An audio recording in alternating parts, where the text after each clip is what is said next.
আর finally দেখো আমাদের বাড়িতে ডালিয়া ফুল ফুটেছে শীতের শেষে। এবছর একটু দেরি করেই ফুটেছে ডালিয়াগুলো। তো দেখো সবার প্রথম দেখো এইটা, এই যে দেখো একদম জাম্বো সাইজের একটা ডালিয়া, আর খুবই সুন্দর, কালারটাও খুবই সুন্দর। আর ওইদিকে একটা কুড়িও আছে, এই যে ডালিয়া।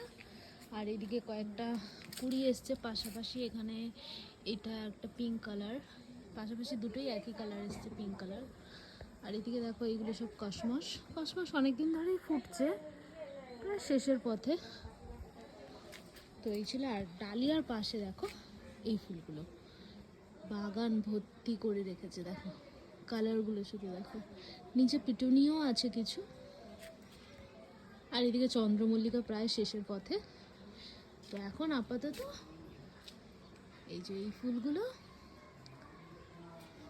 আর ডালিয়া বাগানটাকে পুরো আলো করে রেখেছে। কেমন লাগলো ভিডিওটা অবশ্যই জানিও।